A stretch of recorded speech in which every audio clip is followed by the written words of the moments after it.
Good day. I'm in a person of Dolph from the Human Resources Department, representing Group 22. We are here to discuss about why educated people think uncritically. Education is regarded as the foundation of knowledge, wisdom, and sound decision making. However, despite people being educated, they tend to think uncritically and objectively. This, as a result, made a philosopher called Robert A. Knust in 2018 said that critical thinking is a reasonable and reflective thinking of what to believe and what to do.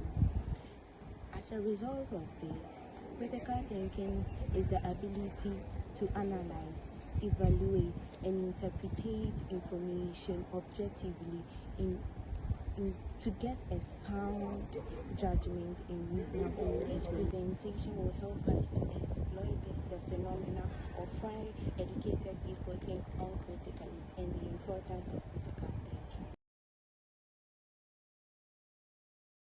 I'm Lordina Veronica Kankam, and I'm here to talk about decision making and innovation. When it comes to decision making, critical thinking helps people make better decisions before choosing a course of action, instead of relying on assumptions, emotions, and traditions. They analyze facts and evidence, they consider the consequences of their choice, and they compare different options. When it comes to innovation is the process of creating new ideas, products, and methods of solving problems. Critical thinking encourages innovation because it motivates the people to explore possibilities and opportunities, and also question the existing ways of doing things, and also helps create new ideas.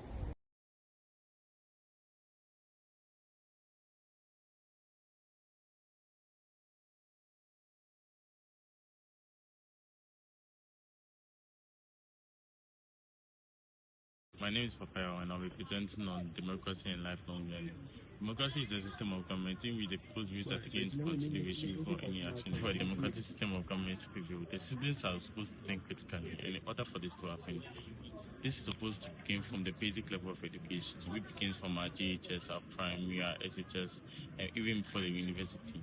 Students are just not supposed to chew and pop, but are supposed to grab concepts which will later on help them to think and analyze situations in which they are found in, and help create better solutions or better suggestions for the government to put into place to help the country, and therefore make a democratic system of government work perfectly for the whole entire country.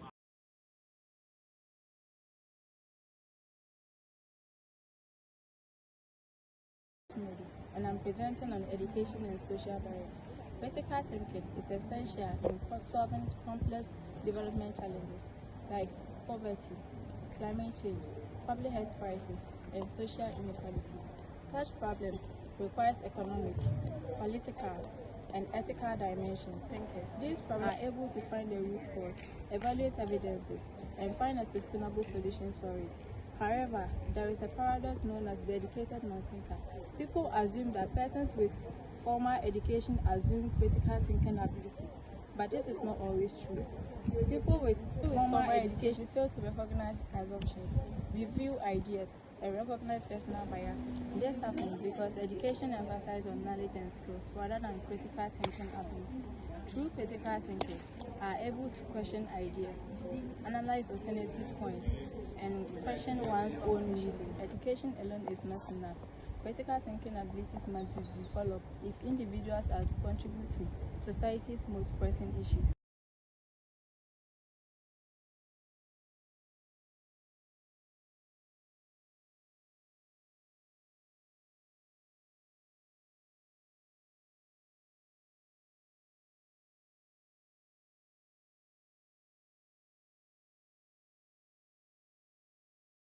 My name is Joseph Clifford, and today I'll be presenting on credentialism and intellectual humility.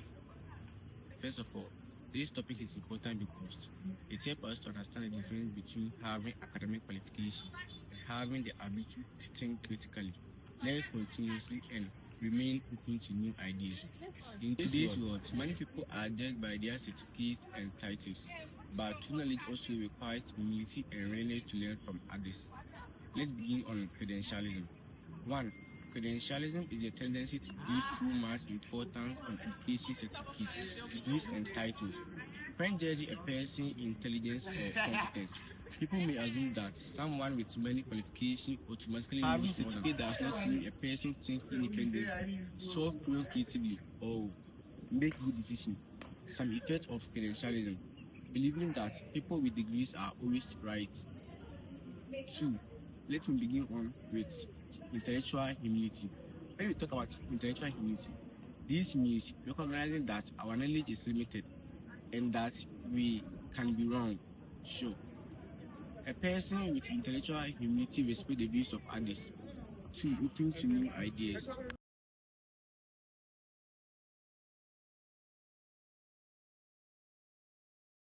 Hello everyone, my name is Pendula and I'll be presenting on Dunning-Kruger effects and heuristics, named after a psychologist, David Dunning and Justice Kruger. This cognitive bias describes a pattern in which individuals with limited competence tend to overestimate their abilities, whilst those with deep expertise are more likely to underestimate theirs. The phenomenon arises because the same lack of knowledge that produces poor performance also prevents accurate self-assessment. Its impact on critical thinking is substantial. It generates overconfidence and discourages further learning, poor performance in high-stake content.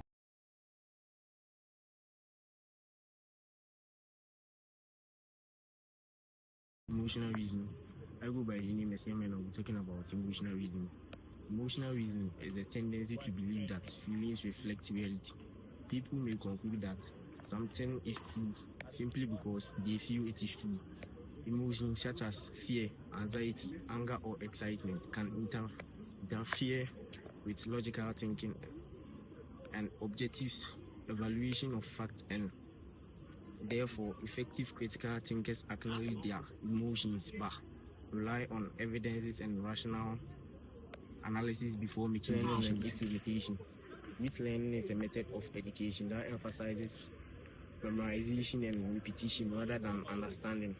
While it may help students perform well in examination, it often limits their ability to think critically, solve problems, and apply knowledge in unfamiliar situations. Excessive dependency on wit learning can hinder creativity, independent judgment, and higher order thinking skills.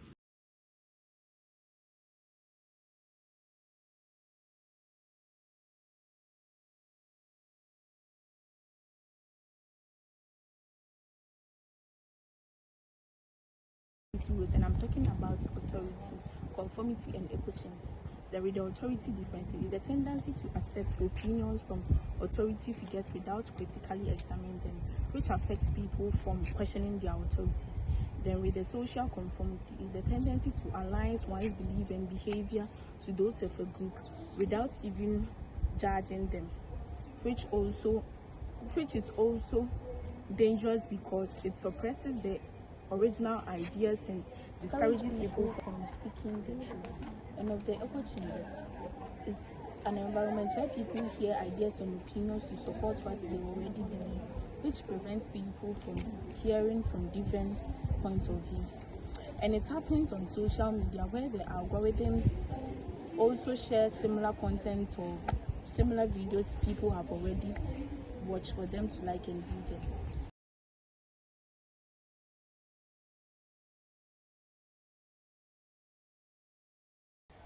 Lecture more discovery, classroom dialogue and debate. Give students space to discuss controversial topics and defend their views. This teaches them how to think, not just what to think. Explicit critical thinking instructions actually teach skills like spotting logical fallacies, evaluating sources, and recognizing bias like a proper subject, not just a side effect of other lessons. Transform assessment. Stop testing if students memorize facts. Instead, test if they can analyze, apply, and solve real problems through case studies, projects, and essays. Schools should stop rewarding memorization and start rewarding thinking. Teach students now to think. Give them room to reward and test them on understanding, not recall.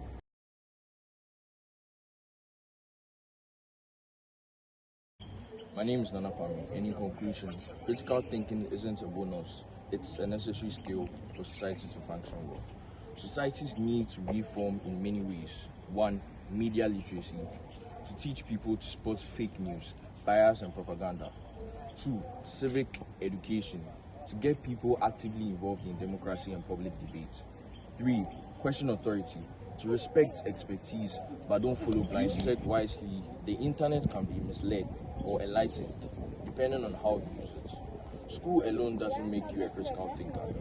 Things like conformity, emotional reasoning, and actively work against it. Even in educated people, the call to action. Teachers should design better classrooms.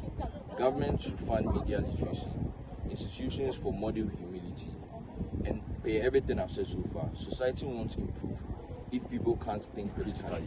It takes deliberate effort for schools, governments, and every individual to build a culture of real and honest thinking.